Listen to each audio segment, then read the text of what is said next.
¿Qué tal? Bienvenidos a Derecho a Disentir, un espacio dedicado al diálogo universitario donde se abordarán diversos temas de interés social. El tema de hoy es privación de los derechos de familia para quienes incumplen con las obligaciones de dar alimentos.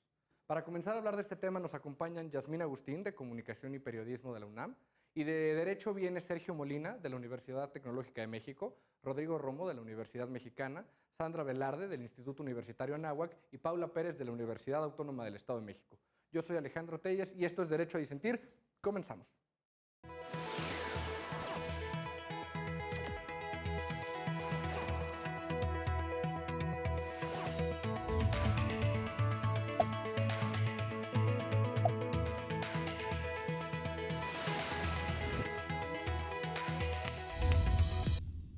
Como les platicaba, hoy vamos a analizar los derechos de familia y si es posible establecer una suspensión de estos derechos cuando se presenta un incumplimiento de las obligaciones alimentarias.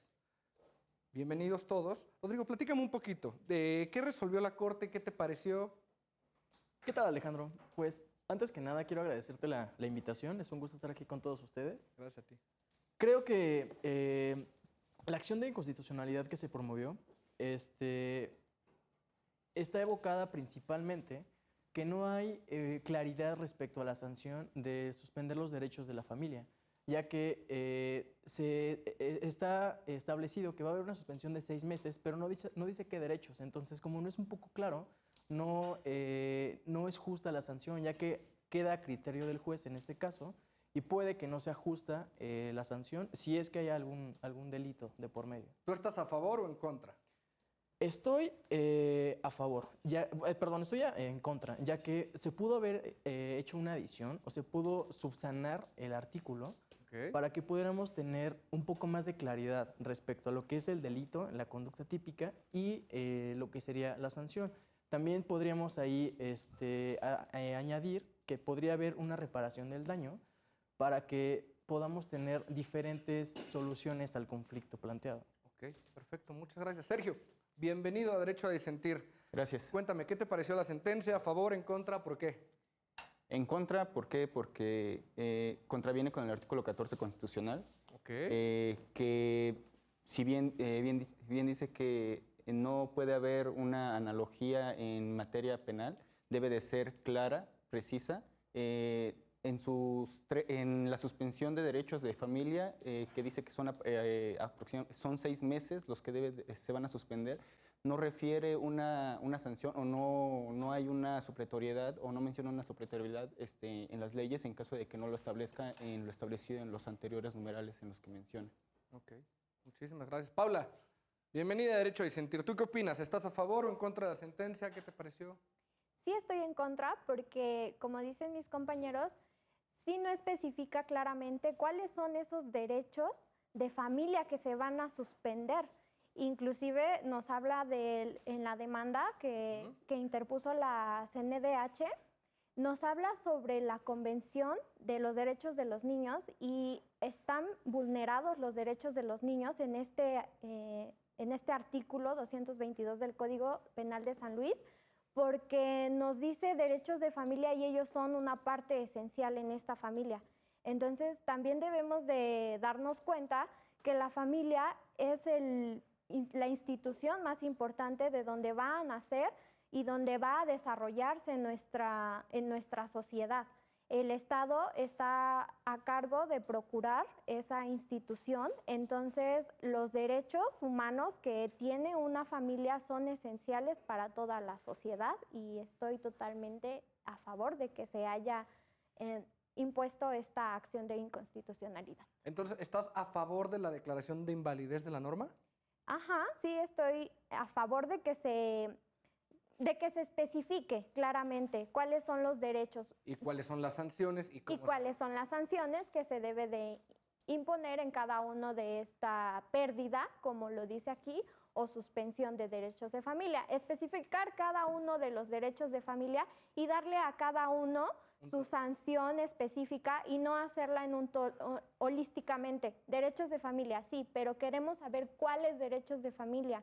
¿En qué consiste cada derecho de familia? También especificar, podemos decir la patria potestad. Si bien sabemos la patria potestad ya está en el Código Civil, en excepción para el Estado de México, se encuentra la pérdida de la patria potestad en el artículo 4.224. Se encuentran las causas en las que puedes perder la patria potestad y este es un derecho muy importante de familia. Ok, regresamos con eso porque me parece muy interesante. Sandra, bienvenida.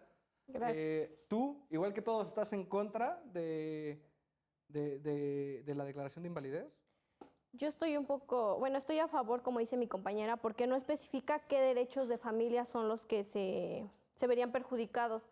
Entonces, como ella comentaba, los más perjudicados en este caso serían los niños, que pues se pueden estar violentando también sus derechos y como ella también mencionaba, la Convención de los Derechos de los Niños menciona que los niños tienen el derecho tanto a un ambiente en familia como convivir con ambos padres, o sea, también les perjudica que se les prohíba la patria potestad, o sea, que se les retire la patria potestad. Muchísimas gracias. Yasmín, bienvenida a Derecho a Disentir. Gracias. ¿Cuál es tu punto de vista sobre la sentencia? Estoy a favor de la acción que tomó la Suprema Corte de Justicia porque, igual que mis compañeros, creo que es importante la rigurosidad en este tipo de aspectos, sobre todo cuando pues tenemos como menores de por medio que pueden ser los más afectados en este tipo de procesos. Entonces, estoy a favor y creo que sí debe ser muy claro, se deben especificar las condiciones bajo las cuales se va a llevar a cabo este tipo de situaciones. Ok, muchísimas gracias. Para poner en contexto al auditorio, tenemos un artículo del Código Penal de San Luis Potosí, ¿no? El cual establece que como sanción al incumplimiento de obligaciones alimentarias se podrá prever la suspensión de los derechos de familia hasta por 6 meses, ¿no? Y la primera pregunta es, ¿qué entendemos por derecho de familia? Como bien lo mencionaban, porque es una cuestión y una figura que no se regula como tal en el Código Penal, sino que tenemos que acudir a la legislación civil para este caso, ¿no? Y lo que hizo la Corte es analizar este artículo a la luz del principio de taxatividad. Rodrigo, ¿qué es este principio? ¿Qué implica el principio de taxatividad? Muy bien. Bueno, creo que antes de que entremos de fondo sobre los derechos en juego, de derechos de familia, creo que sería también importante tocar y hablar del tema de los alimentos. ¿Qué es los alimentos? A ver, platícanos. O sea, mira, bueno, me parece que los alimentos no solamente es en el sentido de la comida. Los alimentos estamos hablando de lo que es la habitación al menor, lo que es el vestido, lo que es la educación, medicina, en dado caso, en este caso que se requiera. Ajá. La educación, muy importante. Es, por ejemplo, me gustaría citar el artículo 301 de nuestro Código Civil Federal, el cual nos indica que, que los alimentos, además de ser una obligación, son recíprocos.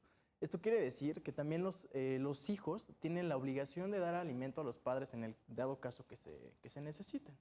También los alimentos, pues es importante mencionar que tienen 3 características que son inalienables, son imprescriptibles y también son inembargables. Entonces, creo que hablar de alimentos es un tema muy, muy importante. Por ejemplo, me gustaría también comentar respecto al mismo artículo de 308 del Código Civil Federal, también nos indica que es obligación de los padres darles también una educación a lo que sería el menor. En este caso, darles una carrera o algún oficio que les pueda ayudar a desarrollarse en un ambiente profesional, ya cuando estén en la edad de hacerlo. Entonces, respecto al principio de taxatividad, mi compañera Pau me va a apoyar un poco. Adelante. Solo para poner en contexto un poquito, retomando lo que dices es, los alimentos es una institución prevista por el derecho civil que parte de una situación de necesidad o incluso de posible vulnerabilidad de un individuo y que atendiendo un principio de solidaridad y de vínculos familiares se puede subsanar a través de los padres y, como bien dices, hay una reciprocidad o solidaridad, es decir, los padres o los abuelos en algún momento en que lo necesiten y que el hijo ya se pueda hacer cargo de esos gastos, que él ocupe esta obligación alimentaria. Ahora sí, platícame del principio de taxatividad. Bueno, el principio simplemente es que sean claros todos los términos que va a haber en un artículo o en una ley general. En eso se refiere 100% el principio de taxatividad. Importantísimo en materia que penal, se defina 100% qué es de manera clara y precisa, que no haya alguna laguna o que haya algo, porque si no estás violentando el derecho de seguridad jurídica de las personas. Cuando una persona está siendo procesada, tiene que saber claramente por qué está siendo procesado, por qué tipo de penalidad va a ser procesado. Si tú le dices solamente, te voy a suspender tus derechos, queda a la vaguedad total. No le estás diciendo cuál derecho, por qué se suspende este derecho. Entonces, a eso se refiere este principio, que debes de informarle de manera clara y precisa de lo que se refiere y de lo que estás mencionando. En este caso, los legisladores, lo que están mencionando en este artículo debe de ser totalmente claro y preciso. Ahora, Sergio, entonces, por lo que están comentando aquí, Paula, ¿este principio de taxatividad implica tanto la conducta infractora como la sanción? Sí, creo yo.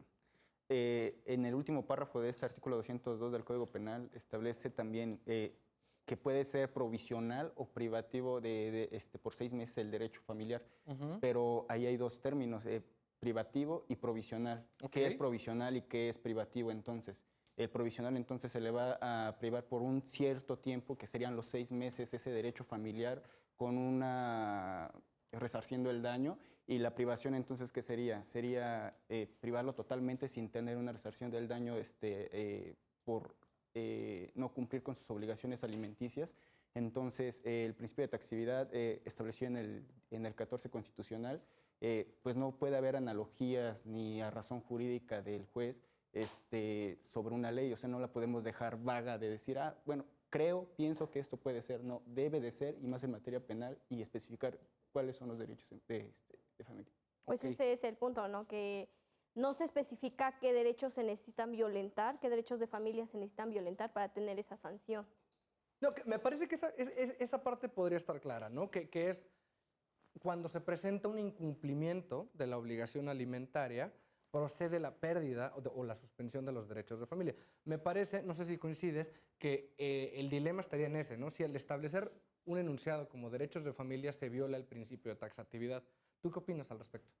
Pues yo digo que no es al 100% específico de qué derechos se perderían, porque se podría perder el derecho a brindar alimentos o el derecho a, por ejemplo, a ver al menor.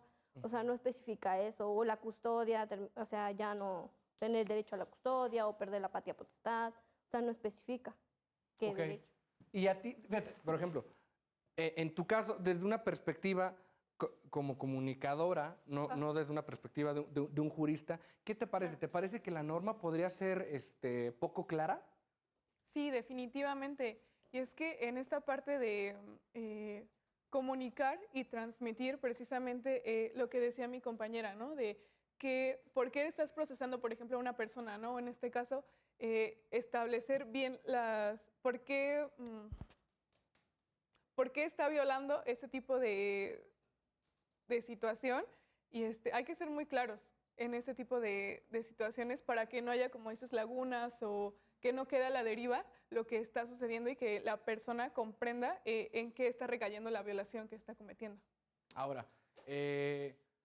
entiendo su punto de vista, pero a mí me llama mucho la atención, por ejemplo, en este caso, el ministro Pardo en la discusión decía, a ver, en efecto, parece que hay un espacio de actuación que no está determinado por la norma. Pero eso podría ayudar al operador jurídico, es decir, al juez o al magistrado, que en determinado momento, atendiendo al caso concreto, determine cuáles son los derechos que se van a suspender. Claro, pero en este sentido es como, queda muy subjetivo, ¿no? A lo que comprenda el juez. Y bueno, más que eso tendríamos que... la ley tendría que ser más clara, no más específica, y debería ser riguroso lo que se establezca para que la persona entienda exactamente por qué está como pasando esta situación, ¿no? No que quede como a la subjetividad del juez que lo está procesando. Claro, y ahora me parece que las normas tienen que partir hacia cierta generalidad, ¿no? Para poder ser aplicables a todos los casos que se presenten o a la mayoría. Sin embargo, me parece que la visión del ministro Pardo privilegia a que en el caso concreto nos abordemos en cuáles son las necesidades y el interés superior del menor, ¿no? Es decir, si tenemos un padre o una madre también puede ser, que no cumpla con sus obligaciones alimentarias porque vive en otro estado de la República que está lejísimos, pues me parece que el tema de visitas o el tema de convivencia tomaría otros aspectos, ¿no? ¿Tú qué opinas, Rodrigo? ¿No ayuda esto, que le demos armas al juez para defender el caso concreto? Claro, Alejandro. Mira, creo que antes de ahondar un poco en el tema de normas jurídicas, también sería importante tocar el tema de las normas morales. Ah, caray, a ver, cuéntame. Creo, o sea, me parece importante comentar que obviamente la base de toda sociedad es la estructura familiar. Es importante que si desde pequeños se inculcan ciertos valores, obviamente una persona va a crecer encaminada quizás a ser un ciudadano, podríamos decirlo, con ética, el cual se va a poder desenvolver en la sociedad de una forma que aporte a la misma. Entonces, creo que la obligación de dar alimentos, en este caso, obviamente cuando se tiene un hijo, así como tenemos obligaciones, tenemos derechos. Entonces, más allá de judicializar o tratar de poner sanciones, esclarecer las normas, creo que también tenemos que tener cierta conciencia moral desde casa. Si tenemos un hijo, es importante tratar de cubrir todas sus necesidades básicas, desde la alimentación, educación, sin que sea por persecución de la ley, sin que haya tratar de sancionar. Pero me parece que o sea, estás persiguiendo un ideal, ¿no? De una sociedad ideal donde todos nos hagamos cargo de nuestras obligaciones, pues sí, podríamos partir de que en una situación así o en ese aspecto, pues podríamos hablar de la no necesidad de normas incluso, ¿no? Claro. Pero en el caso concreto, en la situación como se presenta en el país, con los índices que tenemos de violencia intrafamiliar, de niños que son abandonados, la situación que tenemos en el DIF a lo largo del país, Paula, ¿a ti qué te parece que el juez pueda obtener estas armas? No, inclusive en el artículo 4 constitucional nos habla del interés superior del menor que va a prevalecer en todo procedimiento y en toda la actuación de los juzgadores. Esto es muy importante porque realmente estamos afectando a ese menor que, como bien lo dicen mis compañeros, pues si cumplieran sus obligaciones alimentarias, pues fuera la maravilla, ¿no? Pero es un problema que está en la sociedad muy latente y cada vez se presenta muchísimo más. Entonces, el mismo artículo 4 constitucional nos habla sobre el libre esparcimiento de los hijos.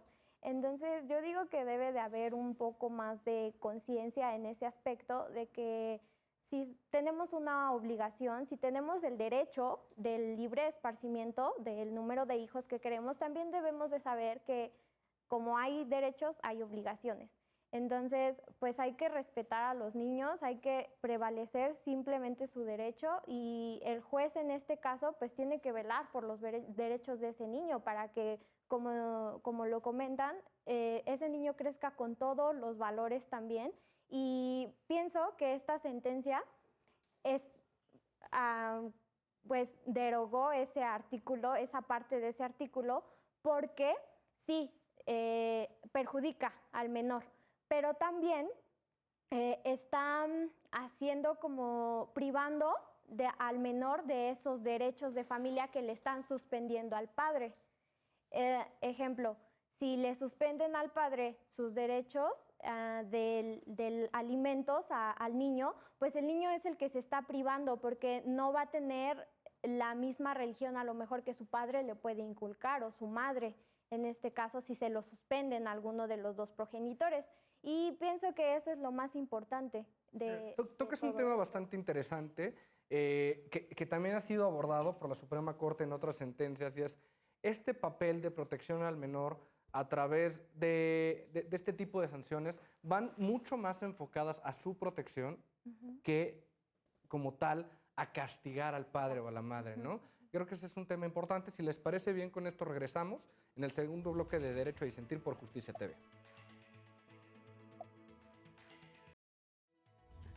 Estamos de vuelta en Derecho a Disentir por Justicia TV y estábamos hablando un poco sobre cuál es la razón de ser de estas sanciones que en este caso se encuentran previstas en el Código Penal de San Luis. Sergio, hablamos de una necesidad de proteger al menor. El hecho de que lo prives de ciertos derechos de familia, ¿siempre implica que se está desprotegiendo al menor? O sea, ¿el hecho de salvaguardar estos derechos siempre da lugar a que le estamos protegiéndolo? Hasta cierto punto, sí. Porque los derechos de familia que pudieran establecer o que debió haber establecido cuáles eran los que se suspendían en el Código Penal de San Luis, debió haber determinado cuáles eran hasta cierto punto los menos que pudieran...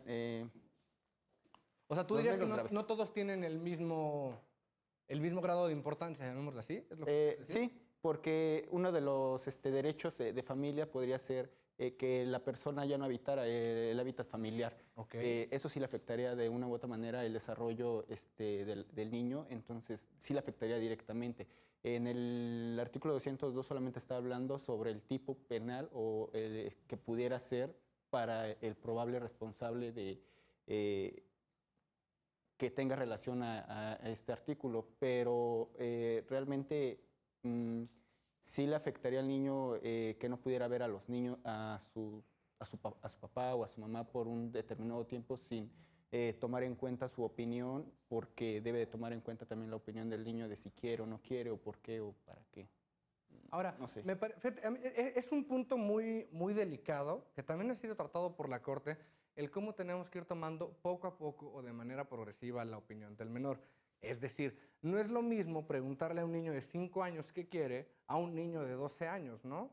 Pero me parece que en esta mesa estamos tomando una postura en la que le damos una prevalencia a la familia sobre lo que implica el menor y partimos de decir, es que siempre que esté en familia, siempre que esté con los dos padres, va a ser mejor para el menor, independientemente de que cumpla con sus obligaciones alimentarias.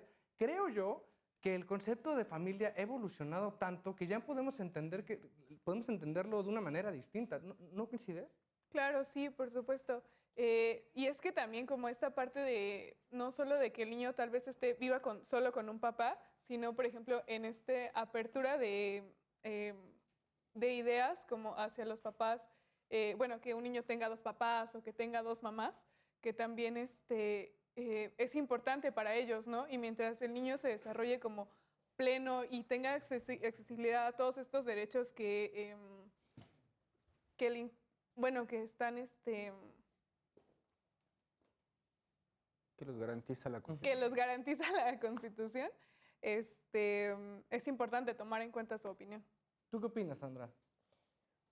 Pues que sí favorece un poco para un buen desarrollo de los menores, que sean familia, pero como tú mencionabas, hoy en día hay diferentes formas de familia, como ella mencionaba. Puede ser 2 papás, 2 mamás, a veces una mamá o un papá, o sí puede ser la unión de familia, una mamá, un papá y quizá hermanos. Pero yo digo que todo se fundamenta en la educación, cómo lo eduques, cómo hagas que su desarrollo sea bueno, sea bienestar para el menor. O sea, que todo sea para el bien del menor. Pero ahora, vamos a retomar. El punto central de la sentencia es el principio de taxatividad, ¿no? Como tal. Y aquí podemos tomar 2 posturas distintas.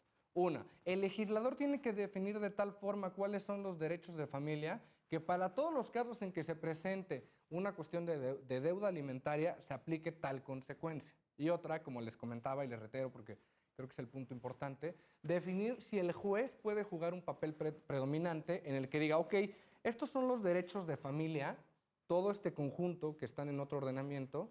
A mí me toca analizar las pruebas, el caso concreto, y determinar, en este caso, si procede la suspensión de este derecho, no procede la suspensión de este derecho. Darle juego al juez, porque él es el que va a estar cercano al caso concreto como tal. Ustedes me comentan que están a favor del proyecto y de la postura mayoritaria del Pleno, es decir, que la norma sí es inválida porque viola el principio de taxatividad. Yo no lo creo. ¿Por qué? Les reitero, porque creo que el juez puede ayudar a la comprensión del caso concreto. Tú en este caso, ¿qué me dirías, Sergio, para sacarme de esta postura?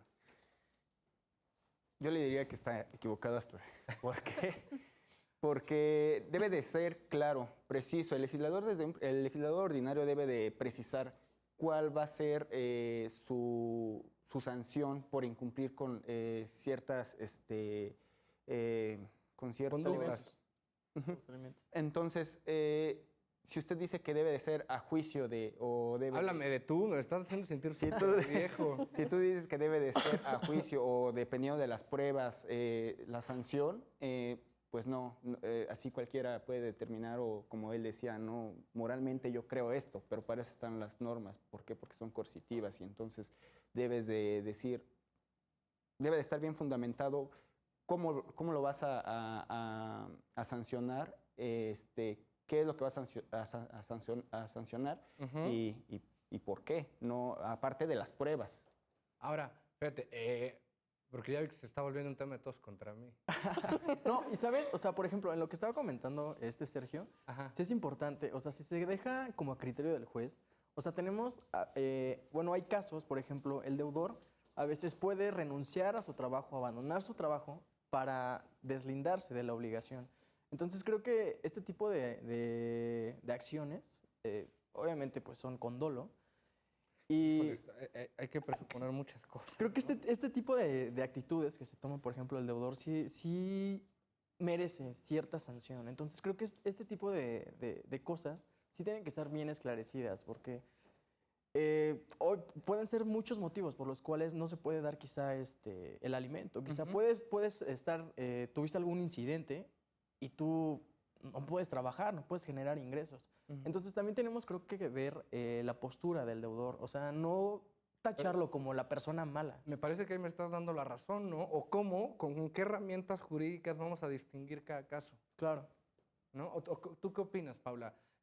Como comentaba Rodrigo, puede ser que una persona no pueda cumplir con una determinada deuda alimenticia, supongamos, fijada por un juez, porque se quedó sin trabajo, porque sufrió un accidente y que aún así se le demande. Y otra persona que por dolo sí deje de cumplir con esta obligación.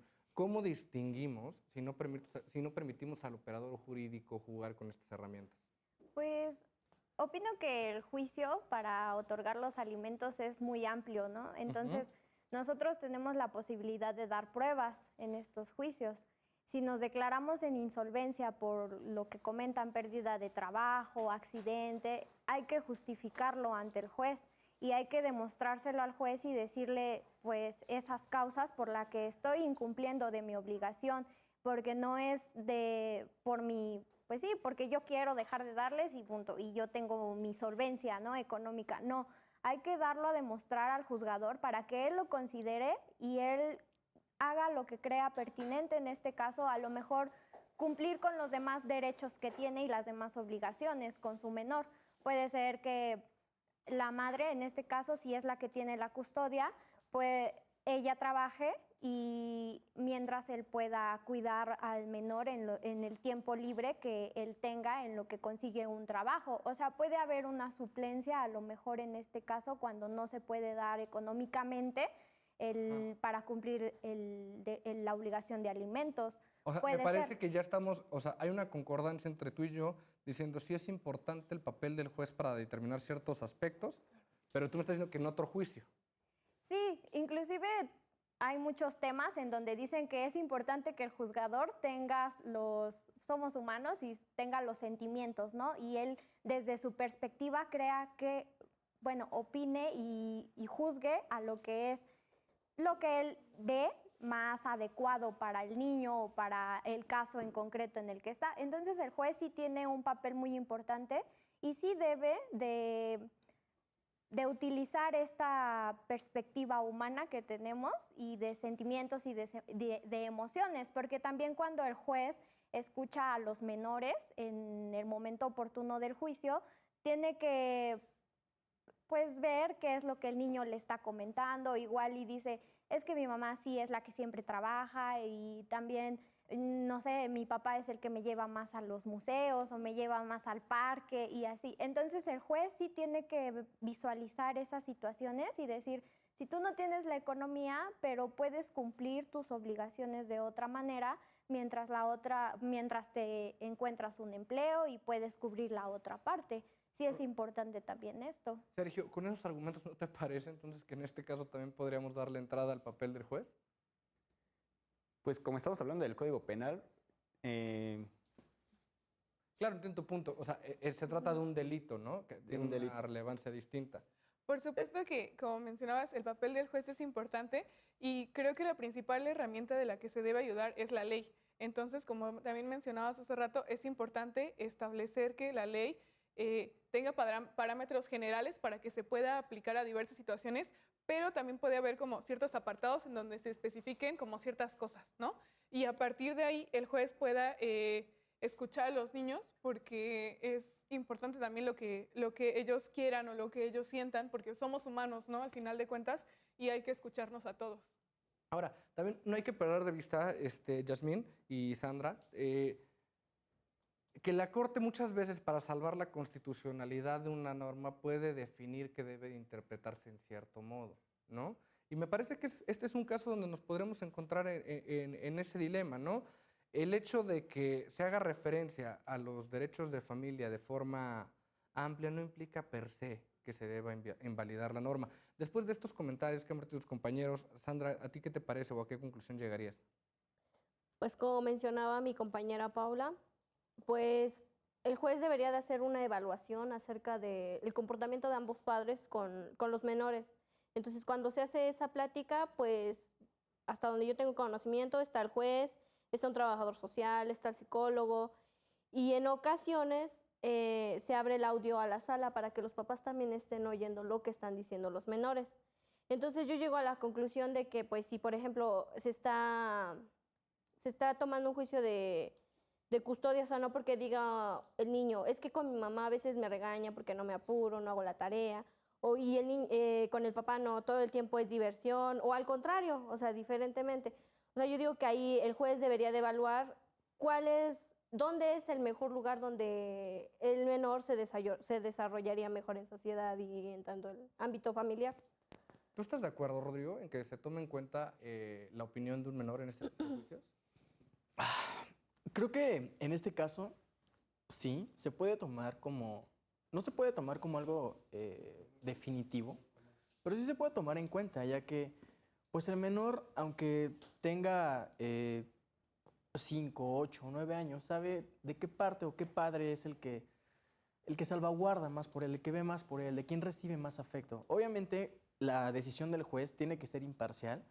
Él debería, más bien debe de salvaguardar pues los derechos del menor, velar por qué padre es el que le dé un mejor desarrollo, le dé una mejor crianza, por así llamarlo. Entonces, considero que sí se debe de tomar en cuenta la opinión del menor, pero no para tomar una decisión definitiva. O sea, que debe ser uno de tantos elementos. Así es, uno de diversos. O sea, a veces el menor podría quererse ir con el papá quizá, porque le da más afecto, dinero, ¿no? porque le da dinero, porque juega con él, pero quizá el papá no es la persona adecuada para el niño, porque el papá quizá sale mucho de viaje, quizá el papá tiene ciertas actividades que podrían poner en peligro la integridad del menor, puede realizar ciertas actividades que no están quizá, que sean ilícitas. Entonces, todos esos factores pueden afectar de manera directa el desarrollo del niño. Entonces, quizá el niño no se identifica con la mamá, pero la mamá quizá tiene un trabajo estable, quizá tiene todos los medios para poder darle una correcta crianza. Entonces, todos esos elementos sí son, creo que son importantes que los vea el juez, pero debe tener una postura imparcial. ¿Tú qué opinas, Paula? O sea, Pues, sí, el juez tiene que proteger y velar siempre por este interés superior del menor, pero también es importante, ¿no? Escucharlos. sí, en este caso sí es importante. En estos ejemplos que estamos dando, sí es muy importante que el juez tenga la consideración de lo que le diga el menor. Pero lo que nos habla del Código Penal, ahí sí estoy en desacuerdo de que diga derechos de la familia por esto mismo. Porque si le suspenden al padre o la madre que incumpla las obligaciones de dar alimentos, se le estaría privando de todos estos derechos que estamos hablando, ¿no? Entonces, eso es lo que yo quiero hacer como que hincapié, de que el artículo 202 sí está en contra de esta prevalencia del interés superior de la niñez, porque todo esto, estos ejemplos que estamos hablando, de que el juez lo escuche, de que pueda convivir con ambos padres, de que ambos puedan tener los derechos con el niño y viceversa, este artículo sí versa contra estos derechos. porque se le están suspendiendo. Aquí habla de una suspensión de derechos de familia y ese es un derecho de familia. Entonces, por eso yo al principio decía que estaba en desacuerdo con este artículo y en acuerdo con la Suprema Corte que lo declaró procedente la acción de inconstitucionalidad, porque no está tomando en consideración todo esto, ¿no? Y atenta directamente contra el niño y contra los demás integrantes de la familia. Fíjate, es interesante porque o sea, la postura de la Corte parte de que como tal, el principio que se viola es el principio de taxatividad, ¿no? Más allá de visualizar si esto pudiera representar o no una violación a los derechos del menor. Pero esta postura que mencionas de que toda privación o suspensión de los derechos de familia pudiera dar pie a una afectación al menor, no me parece tan clara. ¿Tú qué opinas? ¿Te parece que, por ejemplo, lo poníamos, el tema de convivencias, el tema, siempre implica una afectación al menor? Sí, por supuesto. Porque, bueno, vamos, siempre que el juez decida que debe estar, bueno, que decida que debe estar en cierto ambiente porque favorece su sano esparcimiento, pero bueno, también hay otros factores que tal vez el niño no dimensiona que también podrían ayudarle, ¿no? Como a comprender otro tipo de actividades o que le ayuden a ver como la vida de otra forma, ¿no? Y que esto influya en su desarrollo para que él tome al final como la decisión de lo que quiera hacer o de cómo quiera actuar. Sergio, ¿tú qué opinas de este tema? Pues sí, sí les afecta. ¿Siempre que hay una suspensión de un derecho a familia se le afecta al menor? Bueno, también dependiendo del tipo de papá o mamá o la relación que tenga con él, a veces es buena, pero si es económicamente, en cuanto a alimentos, que es escuela, vestimenta, salud, y si a eso le aportas para su sano desarrollo o eso le ayuda para tener una vida plena, pues no le afectaría tanto. Que no vea al papá si el papá o la mamá no son aptos para convivir con él. Pero, a ver, me parece que lo estamos centrando mucho otra vez en el tema de alimentos y como tal, la causa de la imposición de esta sanción es que ya hubo un incumplimiento en alimentos. Y la consecuencia, entre otros derechos de familia, puede ser, por ejemplo, la patria potestad. El hecho de que el padre deudor alimentario pierda la patria potestad, pues a mí no me parece mal, ¿no? Si estás incumpliendo por X o Y razón, me parece que sí sería una razón suficiente para determinar, tú ya no puedes tomar decisiones por el menor, ¿no? ¿Qué opinas, Rodrigo? Creo que ahí estás tocando un tema muy importante. O sea, aquí ya estás tú dándole claridad a lo que es la sanción. Si el infractor obviamente incumple en la actividad de dar alimentos, aquí ya tú estás dando cuál es la sanción, la sanción de la suspensión de la patria. Entonces, en este caso ya hay como un esclarecimiento y estoy totalmente a favor de lo que estás comentando. Por ejemplo, podría ser como una propuesta. En este caso, si yo sé como padre que incumplo en dar alimentos a mis hijos porque es mi obligación, yo ya sé cuáles son las consecuencias de los actos. Ahora también hay por ejemplo, sanciones como privación de la libertad. O sea, en este caso, pues yo estoy también un poco en contra. Si de por sí no está dando alimentos, metiéndolo a la cárcel o privándole de la libertad, va a estar un poco más complejo, un poco más complicado. Pero ¿por qué privarlo de la libertad? Bueno, privarlo de la libertad en este sentido, cuando ya son deudores, en este caso, por ejemplo, hablando ya en el tema de que ya son muchos años, por ejemplo, que no se le ha dado alimentos, se comienza juicio, se comienza una demanda, entonces sí hay privación de la libertad. Entonces creo que ahí sí es un poco más compleja la situación. Ok, vamos a analizar, si les parece, en el tercer bloque con sus conclusiones de lo que ha sido este debate sobre la sentencia. Analicemos un poquito sobre lo que dices. Estás en Derecho y Sentir por Justicia TV, regresamos. Estamos de vuelta en Derecho y Sentir por Justicia TV. En este tercer bloque vamos a conocer un poco de las conclusiones de los invitados. Sin embargo, para tener un poquito el contexto más claro, vamos a retomar un poco de lo que se discutió en el Pleno. Hay un artículo en el Código Penal de San Luis que prevé como sanción la privación o suspensión de los derechos de familia cuando hay un incumplimiento en las obligaciones alimentarias. Esto viene peleando la Comisión Nacional de Derechos Humanos, argumentando que viola el principio de taxatividad.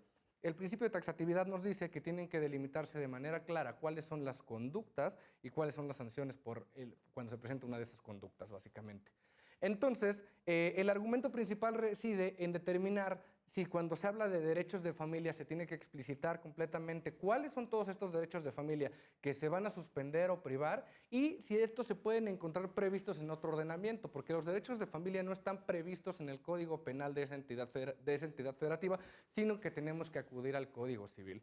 Por una parte, la mayoría del Pleno determinó que sí se tenía que decretar la invalidez de esta norma porque se violaba el principio de taxatividad y, por ejemplo, el ministro Pardo argumentaba en sesión que no es así porque esto permite que el operador jurídico entre en juego en cada uno de los casos concretos y él determine cuáles son los derechos de familia que se tienen que privar o suspender de manera precisa. En ese sentido, les preguntaría, ustedes, ¿cuáles son sus conclusiones después de este debate y de esta argumentación que se dio en el Pleno? Y si se mantendrá en la postura de que está bien la sentencia de la Corte o no. Sergio, ¿tú qué opinas? Pues yo opino que a favor de la acción de constitucionalidad de la Comisión de Derechos Humanos. ¿Por qué? Porque sí se debe definir cuáles son los derechos de familia en ese código y derivado de esos de cuáles son esos derechos que se van a suspender por un cierto tiempo, dependiendo de cuál va a ser la sanción o más bien en qué cayó esta persona, si puede ser, no sé, con una simple inhabilitación por una guarda y custodia o que no habite en el domicilio familiar o dependiendo. Entonces, sí debe de especificar concretamente el legislador de San Luis cuáles serían estas limitantes. Ok, por lo que estás comentando, advierto que sí crees que debe haber una modulación, es decir, que no todos los casos se sancionen igual. Así es. Y entonces, sí como tal debe de haber un papel del operador jurídico, decir estos y estos, pero vienen de venir delimitados en la norma cuáles son los derechos de familia que se pueden privar o suspender. Así es, y si no los dice, bueno, pues de manera supletoria decir ahí como complemento, pues dónde se encuentran estos derechos de familia como tal. Perfecto. Paula. Sí, pues yo considero que sí debe de haber una precisión de cuáles son estos derechos de familia y si no remitirnos a otra legislación, porque los legisladores, si bien lo hicieron, me imagino, por manera de que los juzgadores decidan, como nos comentaba, pero eso ya debe de estar en los juzgados y con los jueces. Eso es un principio que también ellos deben de utilizar muy a menudo, ¿no?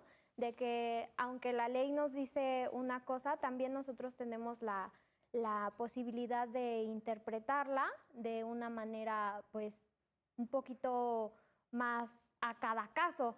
Sí debe de haber una precisión porque hay muchos derechos en la familia involucrados y no todos a lo mejor tienen la misma carga para, en este caso que hablábamos de los menores, y también no tienen la misma carga para los padres, ¿no?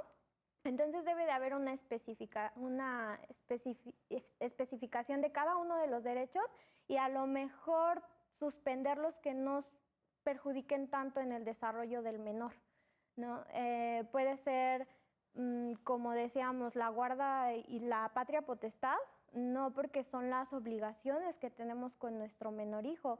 A lo mejor suspender que no pueda haber una convivencia muy cotidiana, ¿no? ¿Tú crees que no podríamos suspender la patria potestad? No, porque es holístico, es todo. Son los derechos y obligaciones que tenemos con nuestro menor. O sea, esos son. Y si le suspendes la patria potestad, el niño se queda en indefensión de esos derechos. Pero podrías dejarle la patria potestad a uno de los padres, ¿no? Nada más. Sí, pero lo correcto sería que estuvieran los dos, ¿no? Involucrados en todo lo que corresponden las obligaciones del niño. Creo que no se me haría justo que solamente un padre decidiera en todo lo del niño, en qué escuela, qué viste, o sea, debería de haber opinión del otro padre y no considero que sea algo correcto eso que suspendan totalmente o priven, a menos que haya una causa muy grande por la cual perjudique 100% al niño este ejercicio de la patria potestad. Rodrigo, Pero la mientras no. pérdida de la patria potestad, esta causa grave a la que hace referencia Paula, ¿no puede ser la deuda alimenticia? Considero que sí, sí sería una causa de ello. Como bien lo hemos estado comentando, los alimentos son una obligación totalmente forzosa. Considero también, y bueno, como conclusión, en este artículo solamente podremos subsanar, podremos hacerle una adición, darle un poco más de claridad para que, en este caso, el juzgador tenga más herramientas para poder aplicar una sanción correcta al caso en específico. Obviamente, cuando no tenemos alguna claridad, pues se utiliza a veces jurisprudencia, se utiliza, por ejemplo, el Código Civil, o estamos hablando de los lineamientos federales. Entonces, sí creo que lo más correcto, quizás sano, sería solamente adicionar o darle un poco más de claridad al artículo. Entonces, sí es un tema muy delicado. Creo que en el debate nos enfocamos también en el tema de los menores, pero también deudores alimenticios, pues también tenemos a los hijos con los padres. Creo que también es un tema muy importante de tomar. O sea, estamos también dejando desprotegidos a gente de la tercera edad, así como nos lo dice nuestro Código Civil Federal en el artículo 301.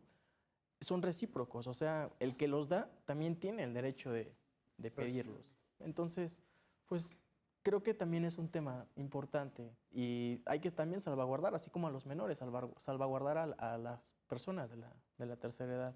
Es importante tomarse. Pero tú, en el caso concreto, ¿estás entonces a favor de la declaración de invalidez del artículo? Te noto dudoso. Sí, la verdad. Te quedarías a favor. Quedaría a favor. Yasmín. Bueno, en conclusiones. general, del tema que nos trajo aquí hoy, sobre comunicación jurídica, creo que hay que hacer hincapié en que cuando se redacta o se escriben las leyes, la parte del emisor debe ser una parte informada y que esté consciente de lo que quiere transmitir para que la idea sea clara y el receptor pueda recibir esa información de forma digerible, digamos, para que en casos tan importantes como el desarrollo de los niños o el desarrollo de la familia no haya vaguedades. Y en todo caso sí me quedo a favor de la solución que propuso la Suprema Corte. Muchísimas gracias. Para concluir, Sandra, ¿tú con qué te quedarías? Pues yo me quedo a favor, pero siempre y cuando, como la Convención de los Derechos de los Niños lo menciona en su artículo 3, que toda conclusión o sentencia que tome, ya sea un tribunal, una autoridad o cualquier institución, sea siempre y cuando viendo por el interés del menor. Ok, muchísimas gracias. Oye, antes de irnos, Yasmín, dijiste algo que me dejó muchas dudas y que también me parece muy interesante. Al fin y al cabo, una norma jurídica también es una forma de comunicación entre el emisor, que es la autoridad, y nosotros, ciudadanos, como receptor. Y por ende, tenemos una cierta obligación de hacerlo con claridad, ¿no? Si bien no le podemos exigir lo imposible y el desconocimiento de la ley no lo exime de su cumplimiento, sí deberíamos preocuparnos, este principio de taxatividad, ¿cómo se puede trasladar, ¿no?, al área de la comunicación política? Claro, es que, bueno, o sea, el área de comunicación es muy amplia y como en todo, o sea, en esta parte de comunicación jurídica, pues está este ejemplo, ¿no?, de este problema que se acaba de presentar. En el caso de, no sé, comunicación científica también hay que descodificar toda esta parte de lineamientos, de términos técnicos, que muchas veces la gente no está tan apegada a ese tipo de información y que no saben lo que significa. Entonces, creo que, te digo, es importante hacer hincapié en que la idea sea clara y que se explique por sí misma o que interfiera a alguien para explicarla, pero que sea, bueno, que el receptor pueda captarlo lo mejor posible para que no haya como este tipo de vaguedades. Y en términos comunicativos, esta norma, ¿a ti qué te parecería? Por ejemplo, yo lo estoy pensando, ¿no? Tienes la conducta que te está diciendo al incumplir con una deuda alimenticia, es decir, no cumplir con el pago de todas las cosas que comprenden los alimentos, tienes esta sanción que es la privación o la suspensión de derechos de familia. ¿Te parece que en términos de comunicación no es claro, no es una norma deseable? No es como tal vez que no sea clara, pero no es tal vez específica, ¿no? Es como dices, habría que redactarla desde una generalidad y poner como apartados que especifiquen ciertas cosas que nos lleven a casos específicos, ¿no? Y si no se puede como delimitar a partir de ahí, pues entonces el juez será quien vele por el bienestar, ¿no? Del niño o de las personas que están en medio como de este proceso. Ok, perfecto. Pues creo que al final todos quedaron conformes, ¿no? Con lo que respondió la Corte, con lo que se resolvió. Creo que tienen un consenso en que sí hay una afectación o una vulneración del principio de taxatividad cuando no defines qué son los derechos de familia. Sin embargo, también noto un aspecto en el que creo que todos coincidimos, que fue decir, es necesario modular qué tipo de sanción vamos a dar a cada caso concreto. Va a haber casos en los que se justifique que todos los derechos de familia sean suspendidos y va a haber casos donde no. Lo analizábamos un poquito con Rodrigo, ¿no? No todos los casos vienen del dolo, sino que puede haber otras situaciones. Y nos comentaba Paula, hay otro tipo de juicios donde este concepto de deuda alimenticia se puede cambiar o puede justificarse, ¿no? El deudor ir ante una autoridad y decir, por estos términos no puedo cumplir, por estos términos sí cumplir, y ahí fijar nuevamente un monto.